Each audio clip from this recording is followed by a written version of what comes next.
Hello friends, আমরা চলে গিয়েছিলাম 49 কলকাতা ইন্টারন্যাশনাল বুক ফেয়ার, যার থিম ছিল আর্জেন্টিনা।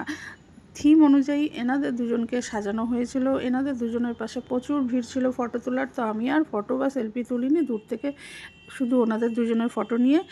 থিম বেশ যেহেতু ছিল আর্জেন্টিনা, তো সেই থিমের স্টলে আমরা প্রথমে ঢুকে গিয়েছিলাম। সেখানে গিয়ে ওখানকার বিভিন্ন বই, মেসিকে নিয়ে লেখা বই দেখলাম, কিন্তু কিনিনি। তারপরে বেরিয়ে এলাম হাঁটতে হাঁটতে, মেলা দেখতে দেখতে পিহু ঢুকে গেল। পিহুর সাথে আমরাও ঢুকে গেলাম আরেকটি স্টলে। সেখানে গিয়েও কিছু বইপত্র কিনলাম, দু একটা কিনে বেরিয়ে এলাম। আবার ঘুরতে ঘুরতে ঘুরতে পিহু গেল শুকতরা নামক একটি স্টলে।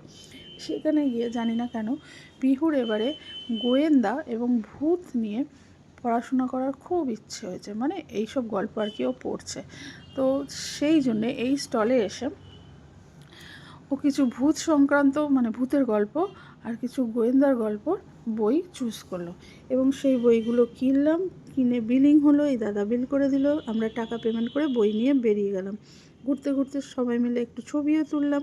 এই যে দেখছো আমার হাতে যে এত ব্যাগ দেখছো বইয়ের, তার মধ্যে কিন্তু আমার একটাও বই নেই, সবই পিহুর। তারপরে আমাদের ঘুরতে ঘুরতে খুব খিদে পেয়েছিল, চলে গেলাম খাবারের দিকে। ভেবেছিলাম এবছর আমি মিষ্টি কিছু খাবো না, কিন্তু শীতকাল, হিন্দুস্তান সুইটস গরম গরম পিঠে বানিয়ে দিচ্ছে, লোভ সামলাতে না পেরে খেয়ে নিলাম। তারপরে পিহু বললো খাবো আইসক্রিম, চলো আইসক্রিমও খেয়ে নিলাম। ভেবেছিলাম ওয়েট বাড়বে, এই ধরনের কোনো খাবার আমি খাবো না, কিন্তু কি করব, লোভ, খেয়েই নিলাম লোভে পড়ে। তারপরে আমরা ঘুরতে ঘুরতে চলে গেলাম এই যে দেখছো তোমরা স্কলারস্টিক স্টলটিতে। সেখানে গিয়ে পিহু দেখলো সব বাচ্চাদের বই, ওর মতো কিছু নেই। তাই বেরিয়ে এলাম, বেরিয়ে এসে চারপাশ ঘুরতে ঘুরতে দেখলাম আমাদের সিনেমা জগৎকে নিয়ে একটি স্টল দেওয়া হয়েছে। সেখানে বিভিন্ন রকম পুরনো অভিজ্ঞতা পাওয়া যাচ্ছে, যেমন বায়োস্কোপ, ছোটোবেলায় আমরা চোখ লাগিয়ে দেখতাম সেই রকম ব্যাপার। তার জন্য টিকিট কাটতে হবে, টিকিটের দাম 100 টাকা, খুবই কম, কিন্তু প্রচণ্ড লাইন ভাই, তাই টিকিট কাটলাম না। আর পায়েও হচ্ছিল ভীষণ ব্যথা, তাই আস্তে আস্তে এগোতে থাকলাম বাড়ির দিকে যাওয়ার জন্য।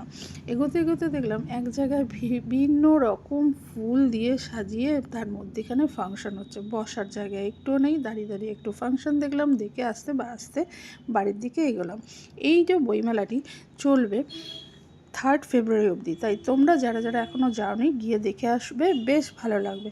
ফেরার পথে একটু চা খেলাম, তারপরে আমরা বাড়ি চলে এলাম। তোমাদের কেমন লাগলো ভিডিওটি অবশ্যই লাইক, কমেন্ট, শেয়ার করে বলবে।